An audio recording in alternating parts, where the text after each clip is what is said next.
죄 씻어주시고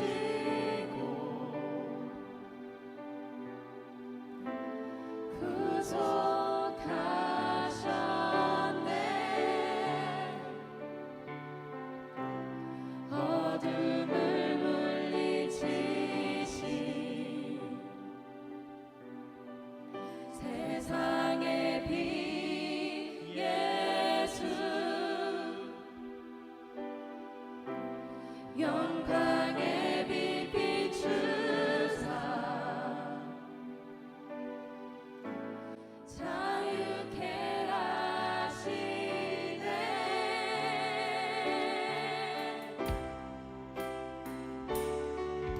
예수 하나님의 완전한 사랑, 예수 하나님의 값없는 은혜, 예수 하나님의 놀라운 지혜,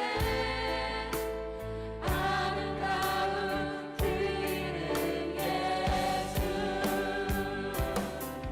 예수 하나님의 완전한 사랑, 예수 하나님의 값없는 은혜, 예수 하나님의 놀라운 지혜.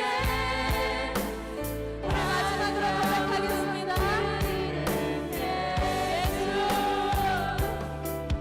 예수 하나님의 완전한 사랑, 예수 하나님의 값없는 은혜, 예수 하나님의 놀라운 지혜, 아름다운 그 이름 예수.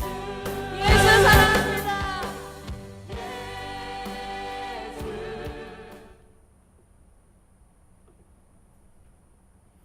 할렐루야.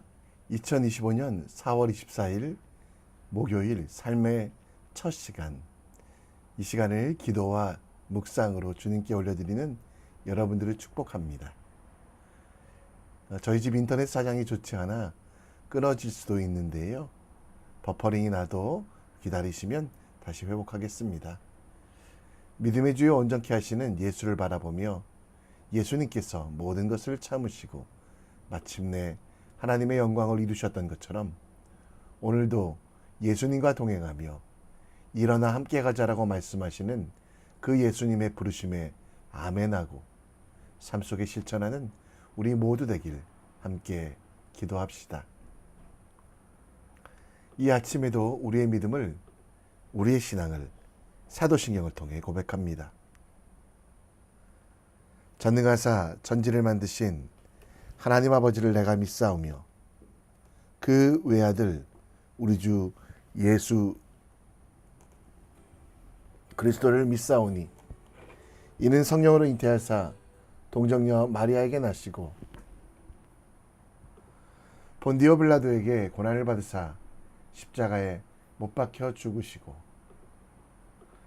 장사한 지 사흘 만에 죽은 자 가운데 다시 살아나시며 하늘에 오르사 전능하신 하나님 우편에 앉아 계시다가 저리로서 산자와 죽은 자를 심판하러 오시리라. 성령을 믿사오며 거룩한 공회와 성도가 서로 교통하는 것과 죄를 사하여 주시는 것과 몸이 다시 사는 것과 영원히 사는 것을 믿사옵나이다. 아멘. 우리 함께 찬송합니다. 찬송가 384장입니다.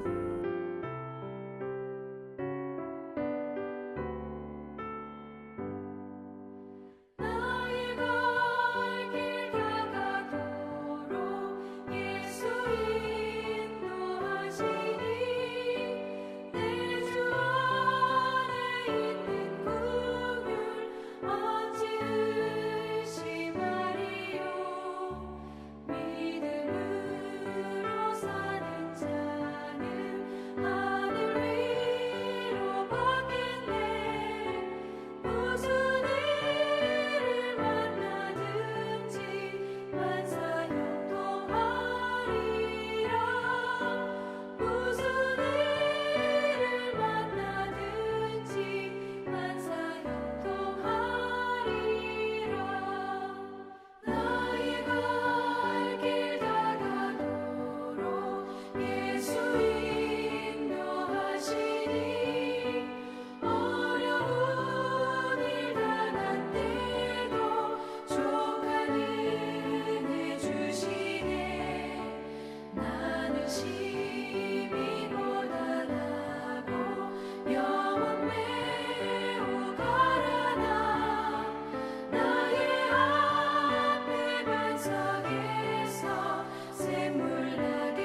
오늘 우리가 볼 하나님의 말씀은 아가서 2장 8절로 17절. 아가서 2장 8절로 17절입니다. 우리 함께 읽겠습니다. 내 사랑하는 자의 목소리로구나. 보라, 그가 산에서 달리고 작은 산을 빨리 넘어오는구나. 내 사랑하는 자는 노루와도 같고 어린 사슴과도 같아서 우리 벽 뒤에 서서 창으로 들여다보며 창살 틈으로 엿보는구나. 나의 사랑하는 자가 내게 말하여 이르기를, 나의 사랑, 내 어여쁜 자야, 일어나서 함께 가자. 겨울도 지나고 비도 그치었고 지면에는 꽃이 피고 새가 노래할 때가 이르렀는데 비둘기 소리가 우리 땅에 들리는구나. 무화과 나무에는 푸른 열매가 익었고 포도나무는 꽃을 피워 향기를 토하는구나. 나의 사랑, 나의 어여쁜 자야, 일어나서 함께 가자. 바위 틈 낭떠러지 은밀한 곳에 있는 나의 비둘기야, 내가 내 얼굴을 보게 하라. 내 소리를 듣게 하라. 내 소리는 부드럽고 내 얼굴은 아름답구나. 우리를 위하여 여우, 곧 포도원을 허는 작은 여우를 잡으라. 우리의 포도원에 꽃이 피었음이라. 내 사랑하는 자는 내게 속하였고 나는 그에게 속하였도다. 그가 백합화 가운데에서 양떼를 먹이는구나. 내 사랑하는 자야, 날이 저물고 그림자가 사라지기 전에 돌아와서 베데르산의 노루와 어린 사슴 같을지라.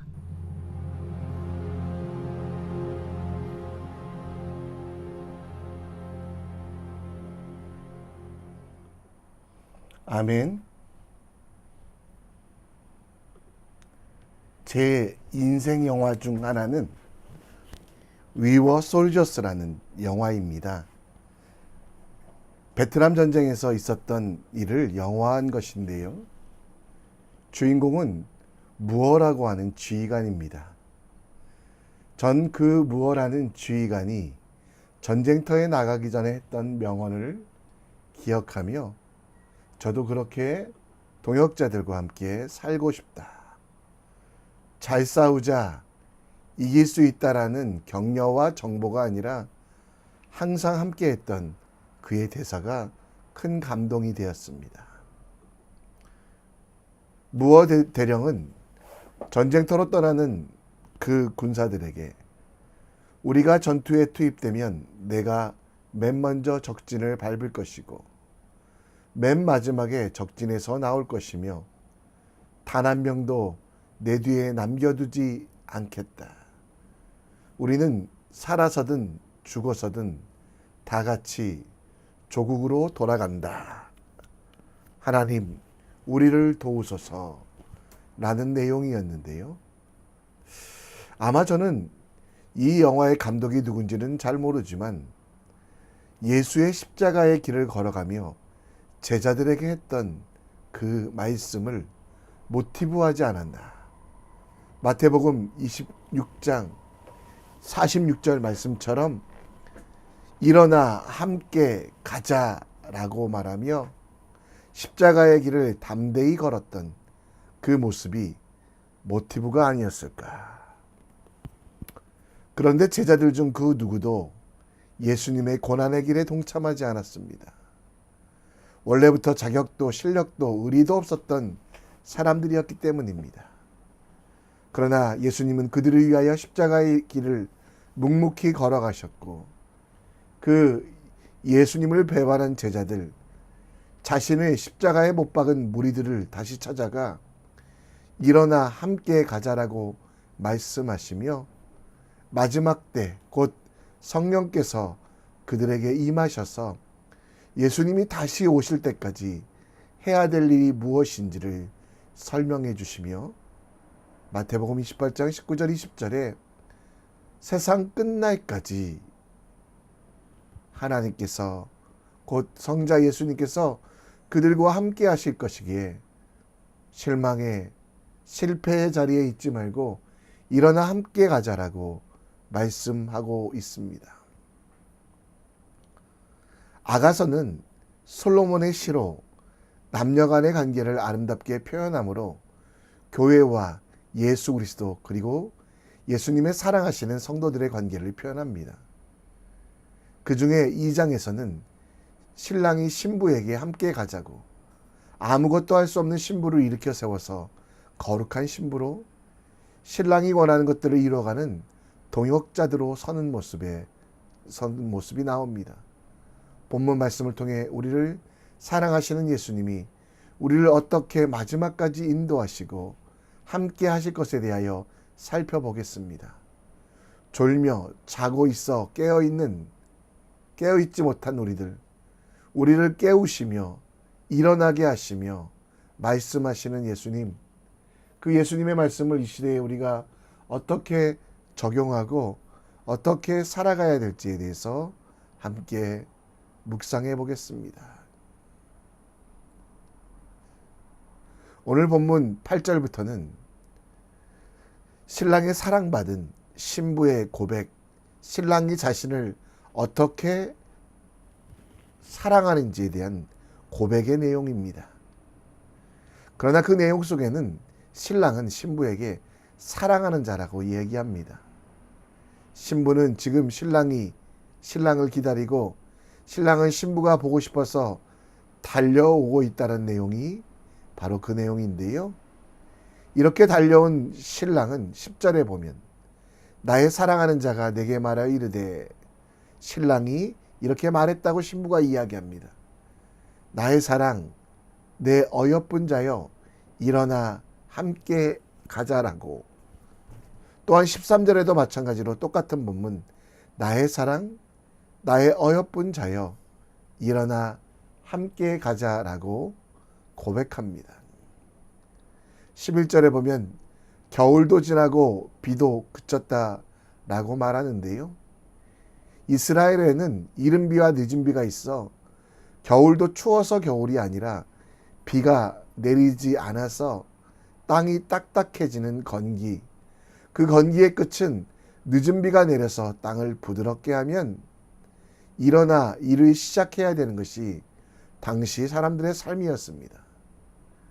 그런데 신랑은 아직도 자고 있는 그 신부를 일으켜 세우기를 원했고 또 함께 이르기를 원했습니다. 아침 일찍 일어나 신랑을 맞이하지도 또 시기가 되어 신랑이 돌아올 때가 됐음에도 불구하고 여전히 앉아 누워있는 이들에 대하여 일어나라고 말하며 그 신부를 기다려줍니다. 신부가 지혜로웠기 때문에 혹은 신부의 능력이 아니라 전적인 신랑의 은혜 그리고 기다려주심으로 인하여 그 신부는 선택된 것이고 가장 아름다운 것을 신랑과 함께 만들어가게 되는데요. 이는 다 신랑의 은혜요, 신랑의 사랑 때문입니다.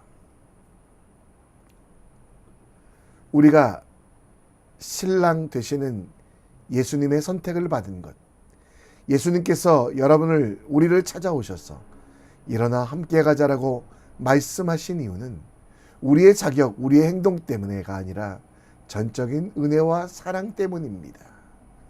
에베소 2장 8절 말씀에 보면 믿음과 은혜로 말미암아 구원받은 것이고 이것은 하나님의 선물이다.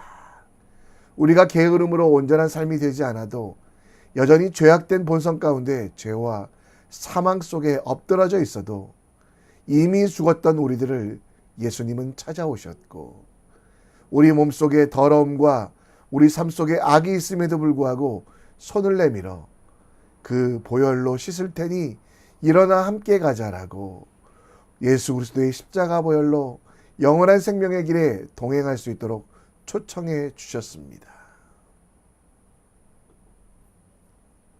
신랑 되신 예수님도 우리를 사랑한다고 말씀하시며 우리에게 일어나 함께 가자라고 말씀하십니다. 그런데 우리는 우리의 모습을 보며 예수님 아직 준비가 안 되었습니다. 나중에 더 큰 믿음 생기면 가겠습니다라고 말할 때가 있습니다. 그리고 그 부르심에 거절하는 경우도 있는데요. 여러분, 우리의 조건, 상황 때문에 선택받은 것이 아니기에 우리는 예수님이 우리를 기다려 주실 때, 손 내미실 때 아멘하며 그 손을 붙잡아야만 하는 것입니다. 하나님께서 우리를 나라와 제사장으로 삼으신 그 능력이 있었기에 우리는 살아갈 수 있습니다. 예수님께서 늘 우리와 함께 하시는 이유는 내가 자격을 갖추거나 행동 때문이 아니라 신랑 되신 예수 그리스도의 사랑 때문에, 전적으로 어떤 상황 속에서도 나를 찾아오시고 일으켜 세워주시고 보혈의 능력으로 이 일들이 감당함을 기억하시며 내 자격이 되어서 일어나 함께 가자고 말씀하신 것이 아니라 비록 죄인이지만 죽었지만 그럼에도 불구하고 나를 사랑하셔서 일어나 함께 가자라고 말씀하시는 신랑 되신 예수님의 부르심에 아멘하고 삶 속에도 주님 손 붙잡고 거룩하게 주님이 원하시는 대로 하나님 나라를 이뤄가는 믿음의 사람 되시기를 우리 함께 기도했으면 좋겠습니다. 본문 12절에 보면 신랑과 신부의 사랑이 이루어지고 아름답고 행복한 가정이 이루어지는 것처럼 지면에 꽃이 피고 새가 노래할 때가 되었다라고 말씀하고 있습니다. 그리고 13절에는 무화과 나무에 푸른 열매가 익었고 포도나무가 꽃피며 아름다운 가정을 이루어가는 것을 이야기하며 이 모든 일들이 다 신랑 대신 신랑이 은혜와 사랑으로 신부를 이끌어주기 때문이라고 말씀하고 있습니다. 그런데 15절 말씀에 보면 한 가지 문제가 생깁니다. 그렇게 아름답고 귀한 포도원에 그 포도원을 허무는 작은 여우가 있다라는 것입니다. 포도원에 꽃이 피어 열매 맺기 직전 가장 아름답고 가장 귀한 시간에 그 포도원을 허무는 작은 여우, 신랑과 신부 사이를 허무는 존재, 그 포도원을 허무는 작은 여우를 잡지 아니하면 그 열매가 맺혀질 수 없음에 대하여 이야기합니다. 아름답고 귀한 관계를 맺고 서로를 위한 일들을 하지만 여전히 자기만을 욕심을 채우기 위한 그런 관계가 되지 않는 포도원, 이미 꽃이 피고 열매 맺는 아름다운 동산에서 열매를 떨어뜨리고 나무를 해야 하는 그런 작은 여우, 큰 여우가 아니라요, 작은 여우부터 잡으라라고 솔로몬은 우리에게 이야기하고 있습니다. 우리 삶 속에 신랑 대신 예수 그리스도를 잊게 하고 잃어버리게 하는 것은 우리 속의 죄입니다. 그 죄로 말미암아 행해지는 것이 악인데요. 그런데 이 악은, 죄는 큰 것에서 오지 않는다라는 겁니다. 본문에 보면 여우가 크다고 말씀하지 않습니다. 작은 여우, 울타리에 작은 구멍을 들어올 수 있는 그런 여우, 작은 틈으로 들어와 주인 행사하려고 하는 그 작은 여우, 죄도 마찬가지로 우리 삶 속에 큰 것부터 들어오지 않고 작은 것부터 들어오기에 죄의 모양이라도 버리는 지혜가 필요하다라고, 좋은 것은 취하되 작은 것이라고, 작은 죄라고 무시하지 말고 귀한 열매를 맺어야만 한다는 것입니다. 우리가 맺어야 될 열매는 무엇입니까? 성령의 열매지요. 나와 예수님의 관계를 허무는 여우는 게으름, 욕심, 자아의 강조 등을 통해 예수님께 집중하는 것, 예수님을 바라보며 성령의 열매를 맺는 것을 방해합니다. 근데 이것이 큰 일부터 오지 않습니다. 행복을 만들어주신 예수님, 그 예수님을 모르게 하거나 혹은 방해하는 일들은 작은 일부터 시작되는데요. 그래서 결단하여 끊어내야만 한다는 것입니다. 오늘 우리 속에 작은 여우를 잡읍시다. TV, 인터넷 혹은 세상의 것들이 예수님께 집중할 때 방해가 된다면, 취미 혹은 특기라고 할지라도 예수님을 잊게 한다면 과감하게 그 시간을 정리하십시오. 삶을 다시 한번 재조정하십시오. 가장 소중하고 영원한 것들을 위하여 영원하지 않은 것들을 포기하는 것은 지혜로운 일 아니겠습니까? 그 지혜로 믿음의 주여 온전케 하시는 예수만 바라보는 우리가 될 수 있도록, 그래서 예수님을 바라보는데 방해가 되는 내가 중독되어 있는 것이 있다면 예수님 앞에 가지고 나와 기도하십시오. 그리고 그 중독되어 있는 상황들을 피할 수 있도록 새로운 환경들을 만들어 가십시오. 작은 여우가 큰 포도원을 망치는 것처럼 작은 죄가 우리의 인생을 망치지 않도록 믿음의 주여 온전케 하시는 예수님을 바라보며, 예수님을 바라보는 일에 방해가 되는 것은 작은 여우라도 잡는 지혜로운 믿음의 사람 되시기를 우리 함께 기도합시다. 우리 함께 시간 찬송하며 오늘 아가서 말씀 다시 한번 묵상합니다.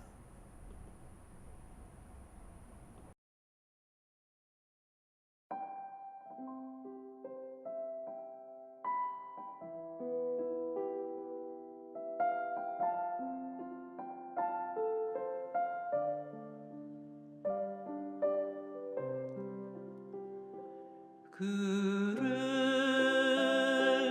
향하여 우리의 가진 바 담대한 것 이것이니 그의 뜻대로 무엇을 구하면 들으심이라. 쓰러져가는 자에게 믿음을, 절망이 있는 곳에는 소망을, 미움이 있는 곳에는 사랑을 가득 채워주시네. 그를 향하여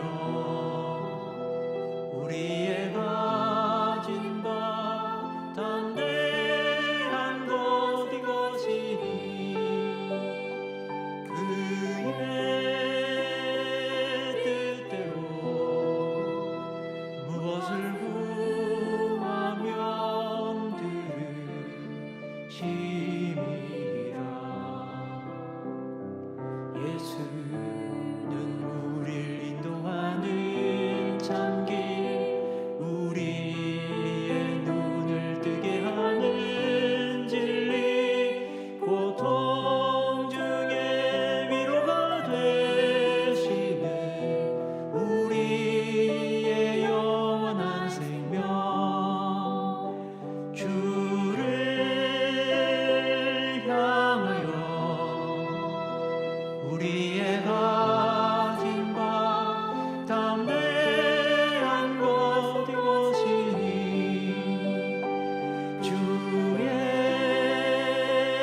뜻대로 무엇을 구하면 들으심이라. 주의 뜻대로 무엇을 구하면 들으심이라. 아멘.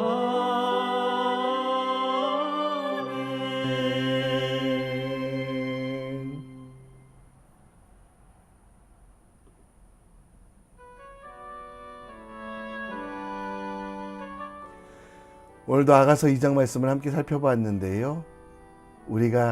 우리에게 일어나 함께 가자라고 손을 내밀었었던 이유는 우리가 뛰어나서가 아닙니다. 죄로 인하여 죽었던 우리를 아무 조건 없이 은혜와 사랑으로 살려주신 그 사랑을 기억하며, 오늘 예수님 손 내미실 때 두렵고 떨리는 마음이 있지만 그 손 붙잡고 주님과 동행하는 하루가 될 수 있도록 기도해 주시고, 예수님과 동행하는 일에 방해가 되는 작은 여우, 이만 해도 괜찮겠지, 이 정도야 라는 생각 버리시고요. 악은 모양이라도, 죄는 작은 것이라도 회개하고 다시 옛날로 돌아가지 않기 위해 헌신하는 믿음의 사람 되시기를 우리 함께 기도합시다. 다음 세대를 위해 기도해 주시고요. 취업을 앞둔 청년들 길 열어주시고, 또 진학을 바라보는 아이들 정말 시험과 SAT, 또 O레벨, A레벨 모든 시험들 잘 준비할 수 있도록, 또 한국에 가는 청년들도 지켜주시기를 기도해 주시고요. 태중에 있는 우리 아콩이 위해서 정수영 집사님 가정 위해 기도해 주시고, 또 주변에 다음 세대 우리 자녀들 위해 함께 기도해 주시기를 부탁드립니다. 함께 기도합니다.